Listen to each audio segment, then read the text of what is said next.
Hey, well, this is my present, and I just want to say that I miss you. I'm going to fix this a little bit. And I'm going to give you a special, super duper exclusive reading of my story that I just finished, what time is it? 3 hours ago. And it's about you, kind of. You're not really this person, or whatever this person is, but it's kind of about you, so that's pretty cool. And I'm going to read it. Alright, KTW. I'm going to take a drink first. I don't feel like I have to vomit anymore, and that's pretty nice. Alright. For the longest time I believed her to be a dream, a specter of imagination that lay just beyond the plane I inhabit. Her presence is ethereal, always on the outskirts of my sight and never far from my thoughts. I cannot explain how she fascinates me or why, yet my mind and heart cannot refuse. Her shoulder-length sepia hair drifts in the wind as she passes through my field of vision, and when I attempt to sneak a second glance, she's vanished. Always I imagine feeling her gentle touch on my back with fingers tracing down my spine, while her warm breath rolls over the rough terrain of my shoulders, only to crash into the reality of being alone with my desires. I conjure her voice in my mind, a mellifluous sound that intoxicates my senses and embraces my spirit, lifting my soul higher than I thought possible. I can almost see her in every window pane as she stands across the street, gazing into the same reflective field that I so often and so longingly stare at myself. It is no longer a surprise to me when she dissolves into the air as I confidently turn to her, thinking this will be the time I catch her. My infatuation with her grew and grew as if fed by some subconscious force, keeping me in the dark to why I cannot think of anything but her soft mocha eyes. Sorry. That's gross. Alright. I'm just going to restart that part. My infatuation with her grew and grew as if fed by some subconscious force, keeping me in the dark to why I cannot think of anything but her soft mocha eyes. I imagine they pierce through me when I reciprocate her gaze, delving into the inner sanctum of my mind and exploring every secret I am too afraid to acknowledge, every desire I am too afraid to act upon, every word I am too choked up to say. Her eyes lift the veil behind my loaded language, my lies and manipulation, my selfish and shameful wants. She returns knowing me better than I ever knew myself. The intense and jarring shell of her transfixed eyes is diminished by a glint of life just below the surface that envelops me in a sense of security and belonging.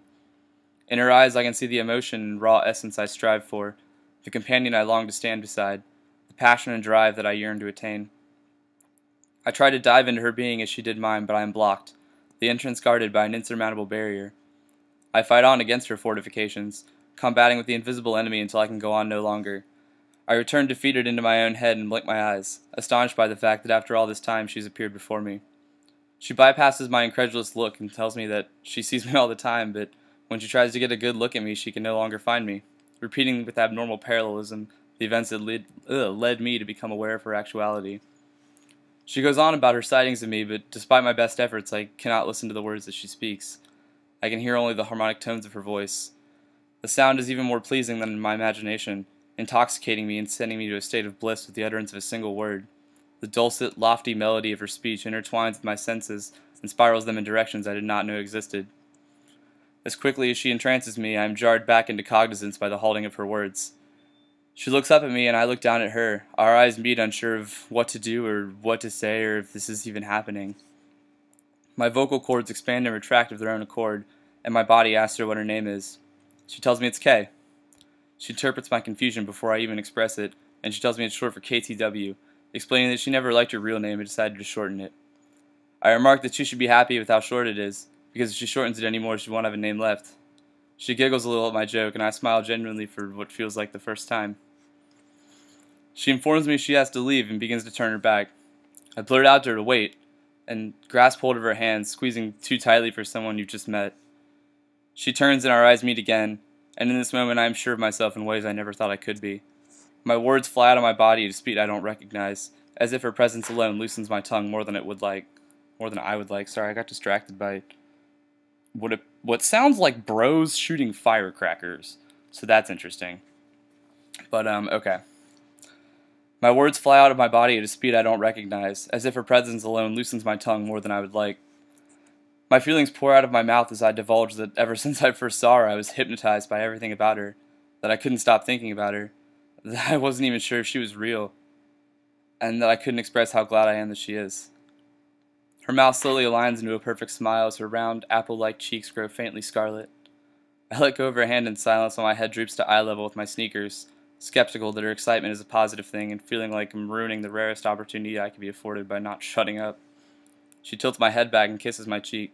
She begins to walk away and her words echo with her departure, informing me that she'll be sure to find me faster this time around. Drink break!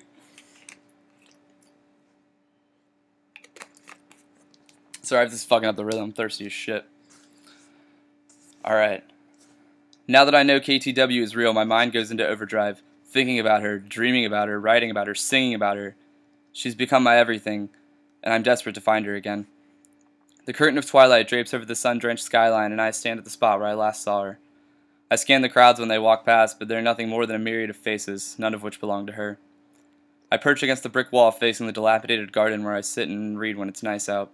However, the dark of night leaves it deserted.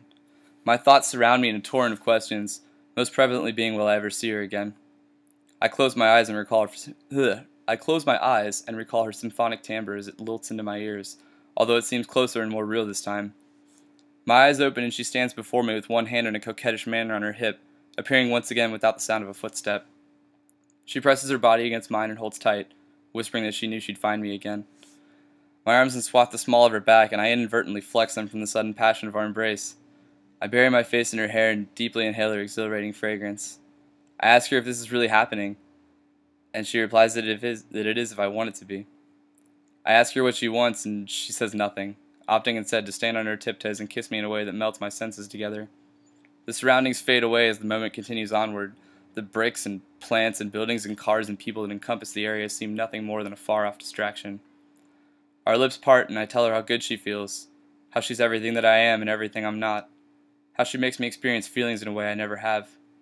I tell her that I love her, that I always have loved her before I even knew she was real. She smiles and tells me I don't know what I'm talking about, and that she loves me too. Her fingers twist through my hair and she tells me that she never wants to wake up. I tell her she doesn't have to. Our embrace goes stronger and I feel our bodies tip over, then fall into a world of diffused colors and harmonious cacophony and vibrating senses that our touch creates, fall into a world born into life solely because we will it. We just keep falling until I can no longer keep control and my vision dims to white, and KTW is telling me to just hold on for a little longer and that she doesn't want this to end, that she doesn't want to wake up. Drink break number 2. That really annoying accordion bro was back earlier, and I for real almost shouted at him that he needs to learn a new song or just quit playing the accordion. Alright. As the harsh morning light clashes with the soothing darkness of my eyelids, layers of consciousness gradually unfold into a haze of semi-awareness. I rise without purpose, my foundation quivering with numb limbs under a familiar slouch and shuffle. Neurons and synapses are rekindled by eager electricity. I can feel that she is no longer near, yet my frantic search denies what my mind knows is true. Her trace is left cold. The amalgamate scent of smoke and lust vanished, leaving in its place the acrid stench of abandonment. The gravity of her absence is engulfing. The vacancy she causes manifests into a void that absorbs my affections, that creates a depression in my already sunken heart, that acquaints me to a degree of unfeeling I had once thought reserved for the dead. I drag open the blinds and expose the world to my plight. The prosperous beams of light are unable to penetrate the miasma of frozen desolation that latches to my being. It drains me of my vitality and becomes my second skin. The utter drought of sensation shrivels my essence until all that remains is an arid and fissured shell. The parasite of despondency completes its invasion and I am overcome, powerless to defend myself by myself. A prematurely deserted cigarette adorns my ashtray, though only momentarily, until my hands clutch for the delicate butt. As I hinge the fallen soldier between my lips and lower the flame to its sheared crown, a gleam of ardor flames within me, a desperate craving for the cigarette to taste like her, to smell like her, to summon her from the recesses of my memories and deliver her in divine form back to my awaiting embrace. But it does not taste like her, nor does it smell like her. The ember consumes the paper and plant. Leaving only a withered and gray path in its wake, the adder of ash crookedly weaves its way to the barrier of cotton. I crush the end against its ceramic tomb, and as the cinders fracture and extinguish from lack of fuel, so too is my solitary trace of hope to again be with KTW snuffed out. I miss you. Bye.